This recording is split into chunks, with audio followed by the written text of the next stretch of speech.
In today's video, I'll be getting into the final balance changes for the month of February. While you're watching this video, there's a high chance the balance changes are already live by now. There's been a couple changes since the work in progress balance changes, which I'll be getting into, and I'll also be doing a review for those of you guys that didn't see the changes that took place in the work in progress balance changes, because there's a few things that stayed the same. Starting off, guys, we have the first change that is staying the same. The Dark Goblin is getting his damage reduced by 5%, going from 142 to 135. This includes both the regular Dark Goblin as well as the evolved Dark Goblin, so it's going to be a little bit weaker. Next up, guys, we have the Goblinstein nerf, and this is actually slightly different than the work in progress balance changes. In the work in progress version, the monster's hit points was being nerfed by only 5%.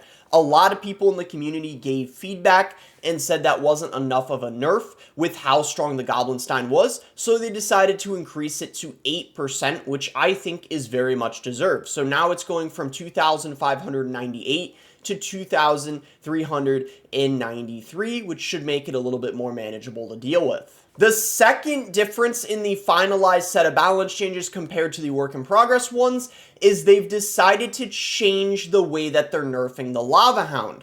Originally, they were reducing the damage of the Lava Hound by 7%, as well as the Lava Hound hit points by 7%. But as you can see, they're not changing the damage the Lava Hound deals. They're keeping it exactly how it is now and only nerfing the Lava Pup damage by 7%. So now the Lava Pups, instead of dealing 90 damage, are going to deal 84. I think that this is an okay change. It's kind of questionable whether the Lava even needed a nerf and if it was mostly the chef that was a problem. But the Lava Pups definitely, I feel like, are slightly stronger than the Lava Hound itself, because the Lava Hound itself is a very expensive tank that doesn't deal very much damage. The evolved Goblin Giant nerf is staying the exact same. Most people felt that it was enough of a nerf, especially with the Chef Tower getting a nerf, to be kind of more balanced and kept in check more. So the spawn frequency is being reduced by 17%, going from 0.67 spawns a second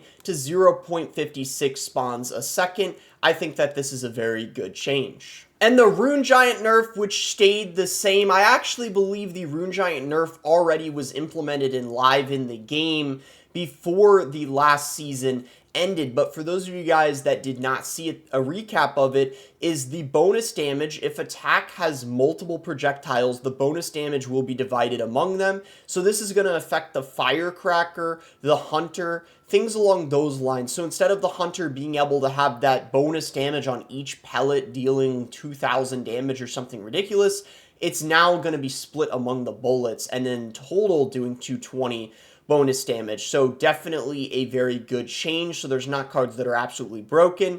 And then secondary troops won't receive damage buffs, and this is going to affect things like the Goblin Giant, the Evolved Goblin Giant, and the Ram Rider. So the Rune Giant definitely going to be a lot worse, but probably won't be completely dead and viable with some things like the Inferno Dragon. And the Royal Chef Tower Troop, guys, is getting a massive nerf, and I believe everything is staying the same as it was in the work in progress balance changes. So the minimum cook frequency being reduced by 25%. So instead of one pancake every 24 seconds, it's going to be one pancake every 30 seconds. And then the maximum cook frequency is being increased as well. So that's going from one pancake every 30 seconds to one pancake every 40 seconds. The hit time is being reduced, going from 0.9 seconds to 1 second. And then the hit speed is being reduced as well, going from 1.11 hits per second to 1 hit per second. And then the hit points buff threshold is being reduced as well, going from 20% to 30%. And man, oh man, the list keeps going on and on. And then lastly, the cook speed reduced when the tower is destroyed is going from blank percent to blank percent. So that's not giving, I guess, a very accurate description of how that has changed, but that has been reduced as well. And guys, this is a brand new change that was added entirely to the finalized set of balance changes that wasn't even included on the work in progress ones. There was no sign of there being a Pekka nerf, especially a regular Pekka nerf, because the evolved Pekka was what everyone has been complaining about, but they decided to nerf the regular Pekka. So this impacts the regular version and the evolved version. The range is going to be reduced by 25%.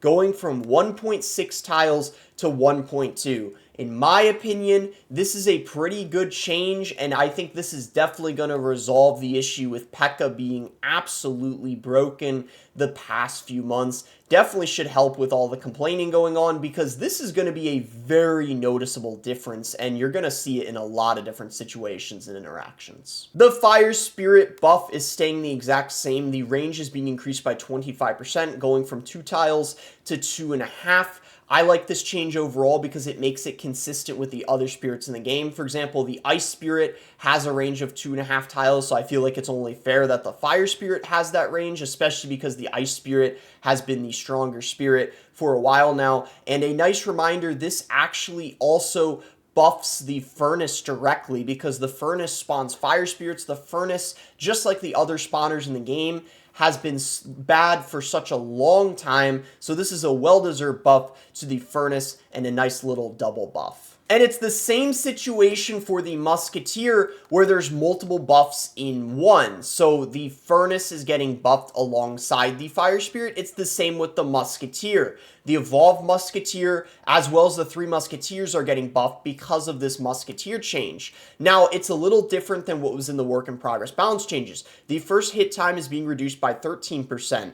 Originally, it was by 0.2 seconds it was changing. So I believe before they had it from 0.800 to 0.600, and now it's 0.800 to 0.700, so not as big of a buff. And in my opinion, I think this was a good adjustment, because buffing it from 0.800 to 0.600, that might have made it a little bit too quick, and it might have made it too strong in some situations, especially when playing 3 Musketeers in the pocket or something like that. Might have been very difficult to react to, because I remember there was that problem before. But now, this is going to be a nice little buff, but definitely one that's not overkill, so I would say a good call by them. And lastly, guys, we got the Evolved Giant Snowball buff, which is staying the exact same as well. The roll distance is being increased by 13%, going from 4 tiles to 4.5 tiles. I actually don't know if this is even going to be enough to make it a viable evolution among the others, because it definitely is the weakest evolution in the game at the moment, or I would say bottom 3, that's for sure. But this will help it out a little bit and make it a bit stronger on defense, that's for sure. Well, those are all the changes. What do you guys think? If you guys enjoyed the video, be sure to give it a like and subscribe if you guys are not subscribed already. You can use creator code BOSS to support me in any Supercell game.